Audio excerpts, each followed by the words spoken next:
How did you first come in contact with Islam? One of my best friends when I was younger, he gave me my first Qur'an. I read it and it made sense to me. I got the urge to pray. The moment I put my head on the floor, that feeling I got, that was it. Have your share of the dunya, but don't forget about the akhirah. I lost my left leg in a bus accident. If Allah would have willed, at that point I would have died kafir. Bismillah, walhamdulillah, wassalatu wassalamu ala rasulillah, thumma amma ba'd. Rabbi shrah li sadri, wa yassir li amri, wa halal uqdatan min lisani yafqahu qawli. Assalamu alaikum, brother Omar. Wa alaikum assalam wa rahmatullah. How you doing, brother? Alhamdulillah, brother. How are you doing? Alhamdulillah. Alhamdulillah. Pleasure to have you here, brother. Yeah. Inshallah, let's get straight into it. Okay. So can you tell us a little bit about your background? Yes. I'm from Denver, Colorado, USA. My family is 4 generations native living there. I'm Mexican American, but I also have part of my roots is Native American. I come from the Southern Ute tribe in Colorado, so my ancestors actually would have roamed what modern day New Mexico and Colorado is. So alhamdulillah, so it's been a long journey, but I'm grateful to find the haqq. I'm grateful to find Islam. And the very first Muslim in my family that I know of, and alhamdulillah, it's been a journey. Alhamdulillah, alhamdulillah. That's a blessing from Allah subhanahu wa ta'ala. So how was your life before accepting Islam? What was your religious belief? What was your lifestyle? Before accepting Islam, my family, so we come from, Mexican culture. We're, I would say, culturally Catholic. The only one practicing, I would say, is my grandmother. She's very involved in the church, so she made sure the grandchildren kind of got brought up in that getting your baptist or getting baptized, and then getting confirmed and that type of stuff. But I would say as an overall family, the culture isn't really based in any religious identity. It's just something, you're Catholic by name. Tradition, yeah. Yeah. So growing up, I think I had a respect for God. My dad actually, when I was younger, he went through a time period where he was practicing Christianity. So we always had respect for God in the household, but nothing really too, strong or enforced, I would say. I'd say when I got into my later years as an adult, I kind of like teetered and we live in the West. Yeah. So it was mostly kind of like living that secular lifestyle, doing things that all young kids do. I think because of my situation, when I was 12 years old, I lost my left leg in a bus accident. Alhamdulillah, I think that happened for a reason, because very early I was faced with the thought of my mortality in my face.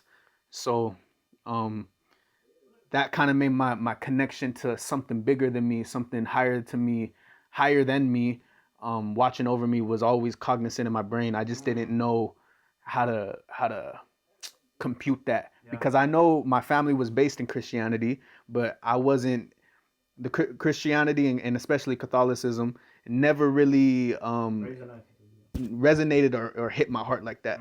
So I feel like I always had a respect for God. I always had mortality in the back of my conscience from what I experienced, but I wasn't really practicing or had any strong belief system growing up. Subhanallah, subhanallah. So you believed in a creator, did you? Yeah, but your Christianity didn't make sense to you logically. I would say people would try to explain it. You kind of get that thing where you ask 20 different Christians what the Trinity is and you get 20 different answers. Yeah. And also I feel just me going to church or Catholic mass because my grandma told me to, or going to church because my dad went through his time period where he was practicing Christianity. I would go because they wanted to, but in the actual practice of the rituals, I never felt a connection in any of those settings. SubhanAllah. SubhanAllah. So how did you first come in contact with Islam? So, alhamdulillah, by the qadr of Allah, one of my best friends when I was younger, we grew up, we played American football together. We went through high school years together. Outside of high school, very, very close. Knew his family. I still know his family. That's my, before Islam, I looked at him as like a close brother. Um, he's from Palestine originally. He has family that lives in Lebanon. Um, he was always like an influence of. I seen how his family was. I seen how the respect of his parents that he had, the certain like values. Even though me and him both grew up in the same type of society and stuff like that. Everybody has their path towards practicing, but those hard set boundaries that just having Islam in his life, the fruits of that I saw. So he gave me my first Qur'an in 2018. So alhamdulillah, I read it and it made sense to me. Even in 2018 when he explained it to me and explained to me Tawheed and said, the absolute oneness of God that Islam provides, and that's really not found in any of the Abrahamic religions. So that made sense to me. And I think, you have your dunya aspirations as a young person. You have desires. You have a family that, isn't conducive to you. I would say my family is, like I said, secular. So your whole surroundings and stuff like that isn't really making you think about, what we should be focusing on, which is, our creator. So I left it on the back burner for a long time. It made sense to me, but I never felt the push to practice. Later on in life, I would say, so I reverted November 22nd of 2022. So we're just coming up on 2 years now, alhamdulillah, on the anniversary. So around 6 months before my reversion, I was looking into Islam super Lightly. intensely. Oh, okay. And I would always like see videos of like the Dawa people, especially in the UK, like SubhanAllah, speakers comment. Ali Dawa and Muhammad Hijab and these guys, right? That are like the viral people. And I remember messaging my friend from Palestine, and I would say, "Yo, the Quran is really preserved.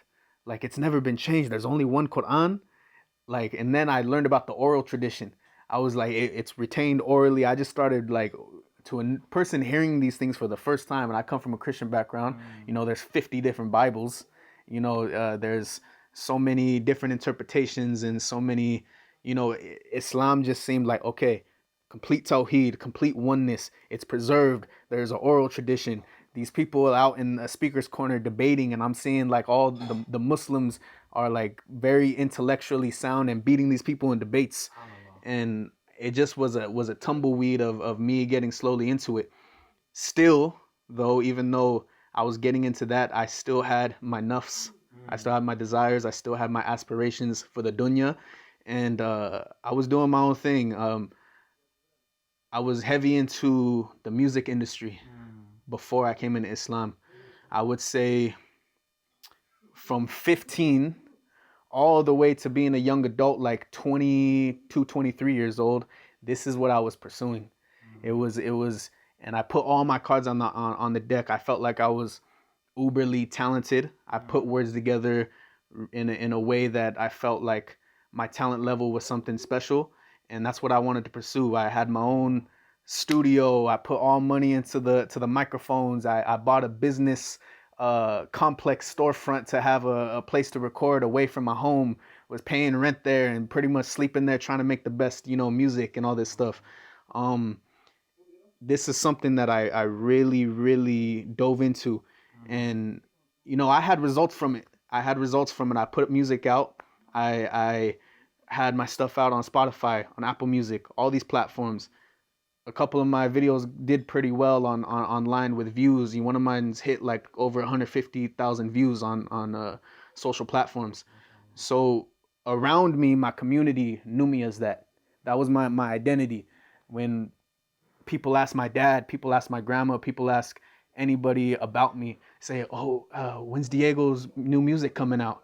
Or when's his new video gonna come out? I was known as that, especially around the community.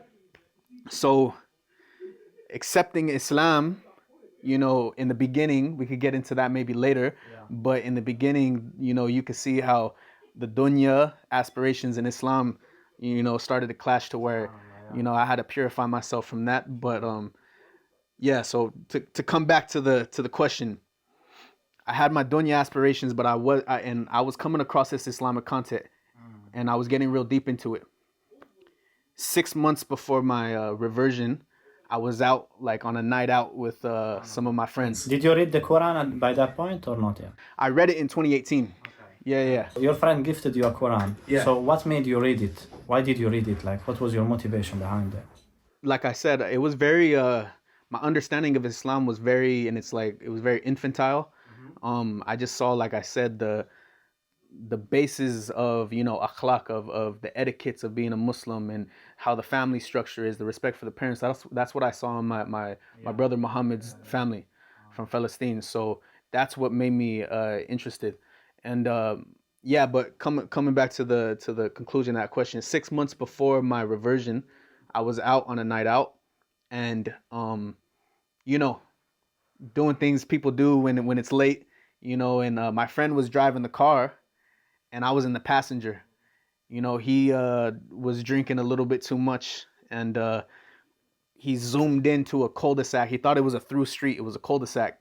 He hit a parked car. The parked car went on top of another car, knocked down a light pole, and it was crazy. I hit my head on the dashboard, and I get out, and my dad, he's a retired professional fighter. I grew up kind of like in the boxing culture. So I've sparred a lot. So I know what it feels like when you get rocked and like you get a concussion or whatever. So I got out. I immediately called my dad and I told him what happened. I said, he's like, are you okay? What do you feel like? I was like, I feel like when you're in sparring, you get rocked like real bad. He was like, you might have a light concussion. Just don't go to sleep. I don't know if that's a myth, but that's what he told me. So yeah, so that's what happened. And that really shook me up, especially because I was having this experience with learning about Islam up to that point. And it shook me up to a point where you would think with me losing my leg as a young kid that I have a constant reminder about my mortality. But that was like Allah was showing me all these evidences of Islam, but I still wasn't taking heed. And he did something to kind of like listen to the message, you know, to kind of put it in my face again. So I went back home and I just like sat in the middle of my room, quiet, nobody around. And I really thought, like, with the amount of knowledge I knew about Islam at that point, I was like, if Allah would have willed, at that point I would have died kafir. So that really hit me. And that night, you know, I've always been into fasting to gain clarity. I grew up as a kind of like a heavier set kid, and I fasted my way down to being healthy. And I always looked at it as a way to cleanse yourself and gain clarity. Which is true. Yeah. So even at that stage, so after this accident, the car accident, I sat in my room, I fasted for 24 hours, and it really made me think. And then I got the urge to pray. I go on YouTube, and I'm like, how do you do the Muslim salah? And I was following along with a video. SubhanAllah, the moment I put my head on the floor, that feeling I got, that was it. That was it. And alhamdulillah, that was the inception of the tumbleweed that led me to my Shahada. Allahu Akbar. Allahu Akbar. SubhanAllah. You reminded me of a verse in the Qur'an. Bismillah ar-Rahman ar-Rahim. سنريهم آياتنا في الآفاق وفي أنفسهم حتى يتبين لهم أنه الحق من ربهم. We will show them our signs in the horizons and within themselves until they know clearly that it's the truth from their Lord. So Allah subhanAllah shows us signs in the external world and internal world. Internal world, subhanAllah, about His signs to guide us, subhanAllah. Subhanallah al-Adim. So while you were reading the Quran, was there any particular verse that you remember that like resonated with you? I would say I read the translation, but I wouldn't say at that point I could quote a specific verse. But I do remember from watching some YouTube videos, they recommended an app to download that had the Qur'an, and I just had it on my phone. I never really opened it up too much, but after that whole experience with the car accident and everything like that, after praying for the first time, I was laying in bed and it was yeah, I was trying to go to sleep. I opened the app and I started playing the Qur'an.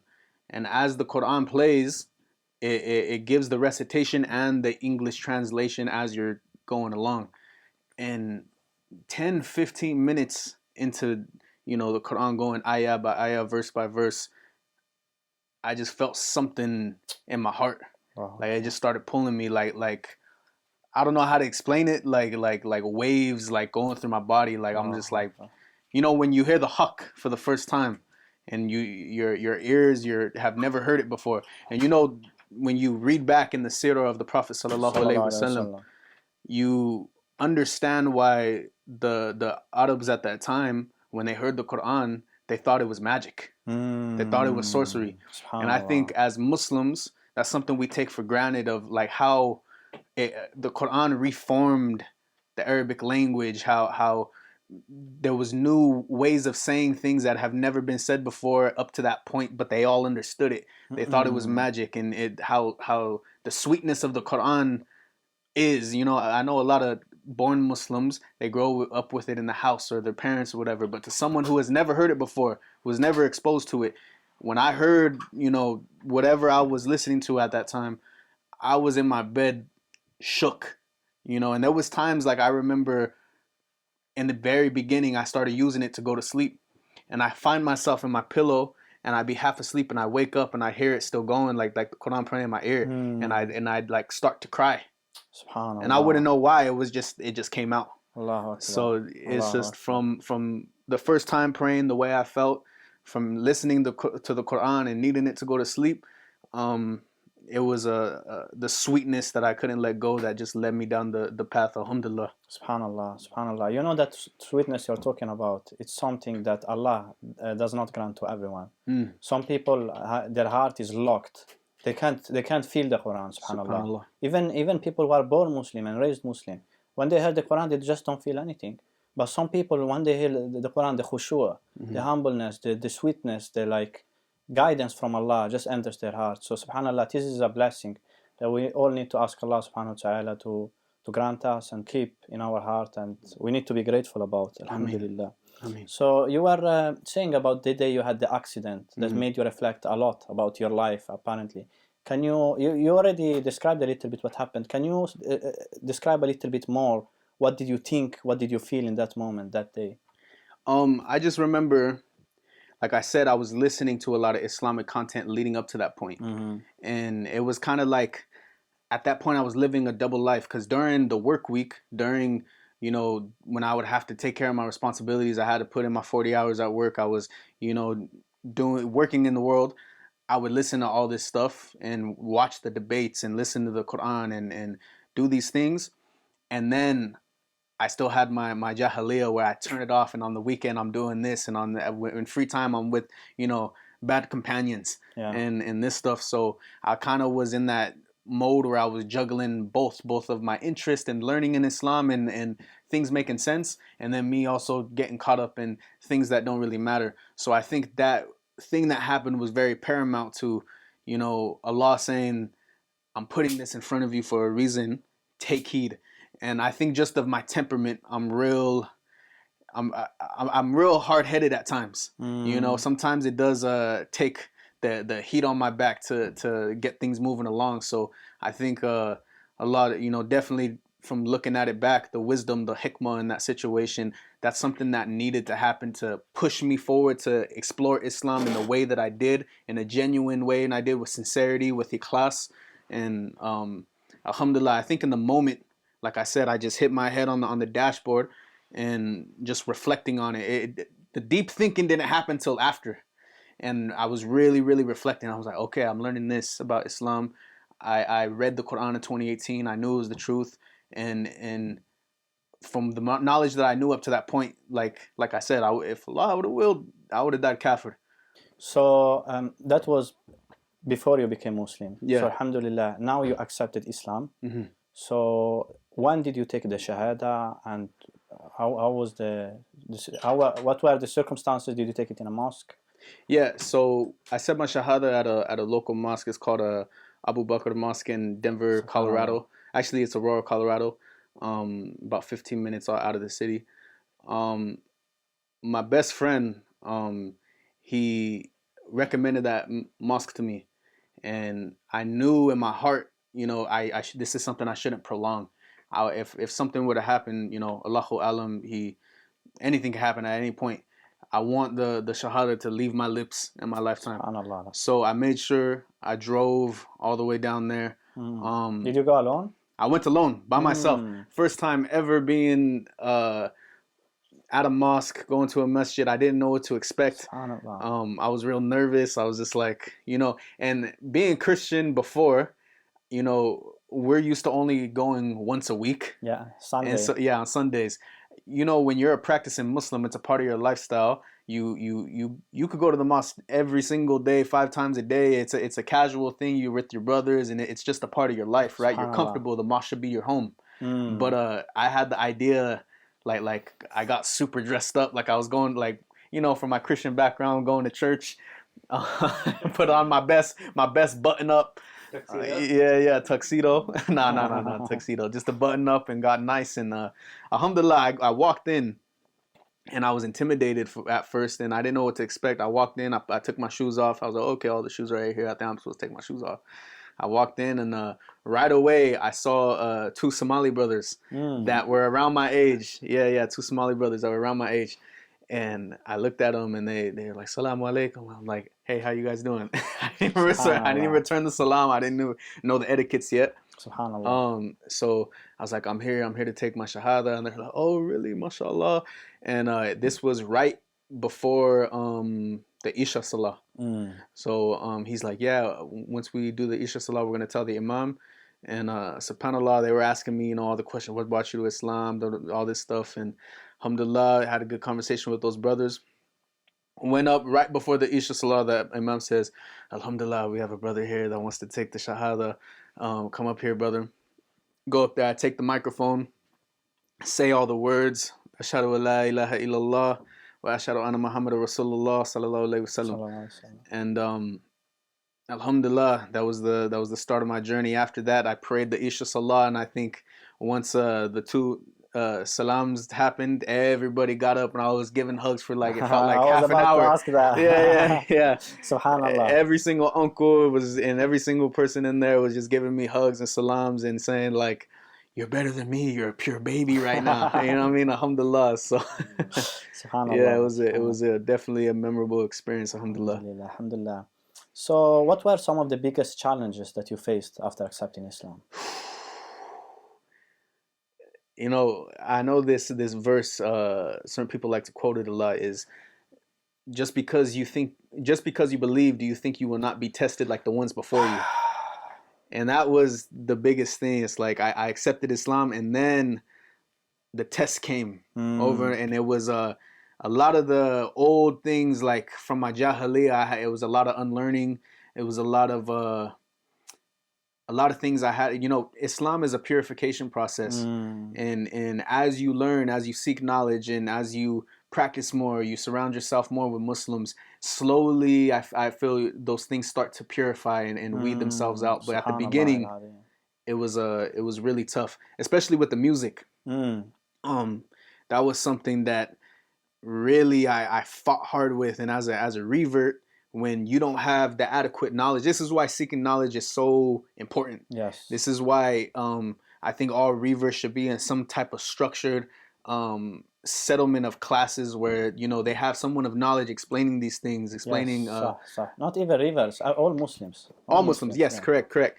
Because the more knowledge you know, the more stronger of a base you have when shubuhat comes, when the doubts come. That's very true. That's why it's the light. Islam and Qur'an is the light. Knowledge is the light that guides you in the darkness. Yeah. So early in my journey, I was really struggling with the music thing.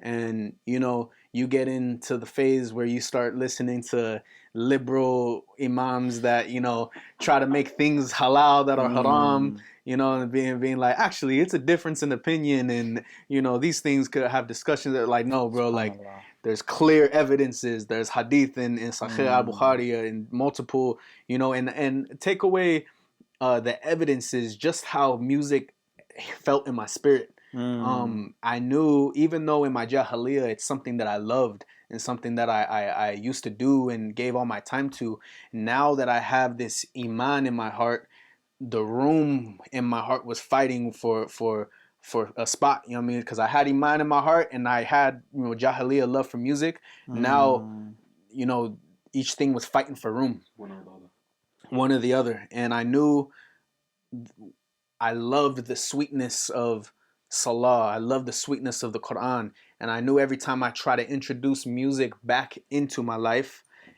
I felt less khushu', less connection in my prayer. I felt, so it was actually a lot of trial and error of introducing it and taking out and reintroducing it and trying to find knowledge. And alhamdulillah, I came to a point where I cut it out completely.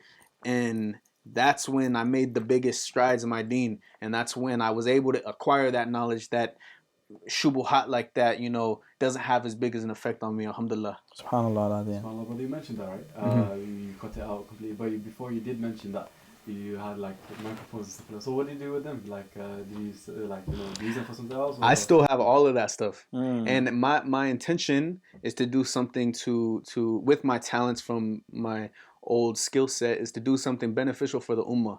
But my thing with that is I wanted to make sure I grounded myself in Islamic knowledge. I grounded myself in my identity as a Muslim, because I tried experimenting with, okay, now I want to do spoken word. Let me try to make some vocal only nasheed and stuff like that. I would go into the studio, and because this is something I did since I was 15, and I have so much muscle memory of this setting, the old state of being from my jahiliyyah like started, and I had to push away from. I'm like, the nafs are too strong. I had to put it down. So I said, let me go work on my deen. Let me just focus on this and establish myself, my Islamic identity as a Muslim. And inshallah, when that's strong, when that's set, I'll go back to it and inshallah use that to benefit the ummah. SubhanAllah. Yeah. That's a very wise decision, mashallah. Yeah. So how did your family take your Islamic conversion? Alhamdulillah, my family, I love them to death. Alhamdulillah, my family, I love them to death. They are very supportive, very supportive. They don't agree, with some like theological things. Like I said, my grandma, she's the one that's like really practicing in Catholicism. I have certain family that are, they have their views and different, belief systems, but we've always been as a family as whatever makes you happy, we love you no matter what. So even though we have disagreements, me and my grandma will get into some like, well, this is what I believe, and what do you think about this? She asks a lot of questions, but subhanallah, alhamdulillah, all my family has been so supportive, especially my dad. My dad, ever since I was little, he's my best friend, and he's someone that I look up to, and he's always been like a superhero in my mind. And I value his input, I value his opinion so much, and when we speak about Islam, he respects the conversation. SubhanAllah, alhamdulillah. That's a good sign. Yeah, he respects the conversation. He respects my views, and even though he has other views, I respect that. And alhamdulillah, my family's very... Alhamdulillah. That's a very good sign. May Allah lead them to Islam, inshallah. May Allah guide them to Islam, alhamdulillah. So you mentioned you were in the music industry before and living the lifestyle. So I have two questions for you. First one, did you enjoy that lifestyle? Was it spiritually fulfilling for you? Did you enjoy it? And the second question is, did your perception about the music and the lifestyle change after accepting Islam? Of course. I would say when my pre-Islamic identity, you don't know no better. And that's where our responsibility as Muslims to give dawah and reach out to the people, knowing we have the haqq in our heart, knowing what we feel when we're in the masjid or we're around our brothers or we have this sense of community. It's something so special and so unique to Islam that we need to reach out to the people, because before Islam, I know the path that I was going on, and when you're chasing dunya, you have these things in your head. Oh, when I reach this point, maybe if it's in monetary success, I'll feel happy. Or maybe when I hit this amount of views, I'll feel happy. And you're constantly chasing, and then you're always behind the 8 ball, because it's either you succeed and you find out that thing you were chasing didn't bring you happiness at all, and you're searching for the next thing, or you fail completely and you're broken. And chasing dunya, chasing things of this world is putting your sole purpose on those things is the fastest way to dissatisfaction. So Subhanallah. before Islam, I would say I thought I was pursuing happiness. I thought I was trying to follow my Did you dreams and all feel this happy? stuff. I would say in the moment I was looking at the light at the end of the tunnel. I wasn't happy in the moment, but I said, when I do this, that's gonna be it. When I achieve this, that's gonna be it. That's the delusion of life. Yeah. And then I became Muslim, alhamdulillah, and your whole perception changes, your whole paradigm changes, and you realize what you were chasing or what people are putting so much effort into their lives in is something that, yes, in the Qur'an it says, have your share of the dunya, but don't forget about the akhirah. Yes. This dunya is here for a certain purpose. Yes, there's things that we need to tend to in the dunya, but it's not where ultimately your purpose and your energy should be all the time. And yeah, so I would say I was chasing happiness. When I found Islam, I found happiness. Subhanallah. Alhamdulillah. So you feel happier now? That's beautiful. Yeah. Alhamdulillah. Subhanallah. So obviously there is no need to say that Islam affected your life in a very positive way. Alhamdulillah. So can you mention some things that changed in your life for the better in terms of your mindset, in terms of your overall well-being, your relationship with people and with yourself? I feel Islam in general, as a holistic ideology, if you really tend to it, it perfects every characteristic in the person. Islam perfects the believer, whether that's in akhlaq, whether that's how you worship your Lord, whether that's I think even listening to the Qur'an calibrates your intellect to where I feel like after I listen to the Qur'an and I get settled in it, and it calibrates my intellect to where I feel when I speak with people, I'm more present and my speech is even better. I just, Islam as a whole perfects the person. So I feel my relationship with my family got better. My relationship with, the world got better because, you're not so tied down to it. Like everything, everything. Yeah. Looking back at your life in general, what are the things you are most grateful for? Looking back at my life, I would say grateful for, obviously, first and foremost, the guidance of Allah subhanahu wa ta'ala that led me to this path. I always say in my dua, Allah, you gifted me with Islam and I did nothing to deserve it. Wow. Please keep my heart on the haqq and let me die with la ilaha illallah on my lips. I would say first and foremost, I'm always grateful for that. Wow. I'm grateful for the family that I was born into because they were very, like I said, accepting of my Islam. I'm grateful for just everything. Gratitude in Islam is everything, brother. وَإِن شَكَرْتُمْ لَأَزِيدَنَّكُمْ. If you are grateful, I will give you more. Subhanallah, it's mentioned in the Quran. Subhanallah al-Adim. You mentioned before the sense of brotherhood in the mosque, in the Muslim community. Is that something you had pre-Islam or something that you have now? Do you feel a stronger sense of brotherhood now that you accepted Islam? Oh, most definitely. My family, I post on my socials because I know all my family is going to see what I'm doing. My friends that are non-Muslim are going to see what I'm doing. And when you enter the fold of Islam, you become a part of the entire ummah. And they see me going to certain places and be like, well, who do you know over there? Okay, you're going to the UK. Who do you know over there? SubhanAllah, like, I have brothers everywhere. And I know I have just the feeling in my heart that if there's Muslims anywhere, I can go to a masjid, spark up a conversation, and I have someone that, I would die for them and they would do the same for me. Yeah. Alhamdulillah. Subhanallah. That's very powerful, akhi. So do you have any advice for like new Muslims or people, even Muslims that want to take tawbah in general? Yeah. So I would say, obviously, Islamically, the door of Tawbah is always open. No matter how many times you have gone down no matter how many times you've gone down the wrong path, Allah in a hadith, Allah's messenger in a hadith says, let me re-say that. In a hadith, Allah's messenger sallallahu alaihi wasallam said, the person that sins and repents is like the one that doesn't sin. So, yeah, so that's very heavy, and I have my shortcomings. We all have our shortcomings. That's Tawbah is always open, and you should never feel ashamed and despair in Allah's mercy. So, Alhamdulillah. Jazakallah, brother. One question. It's an advice question. What do you have like specific advice specifically for like other people that are also, you know, into music and they can't get like, they can't just lose that, you know, they're just holding on. What do you have advice for those type of people? They're trying to let go but they cannot.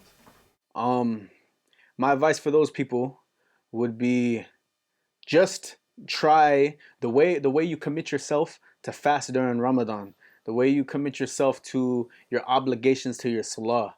Apply that towards music just for an allotted amount of time. If you think, okay, in your head intellectually, quitting cold turkey forever is like, that's the biggest task in your head, just shorten it down. Try to improve and say, okay, I'm not going to do it for a week.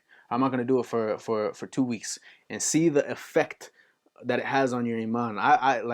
I believe wholeheartedly, and a lot of scholars say this, that Qur'an and music can't exist in the same heart. I was about to say that. It can't.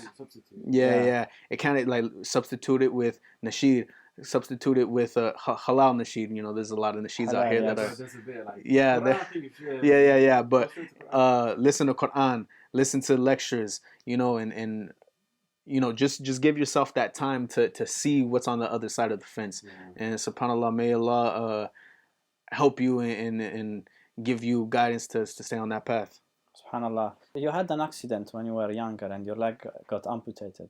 How did you feel about that in that moment?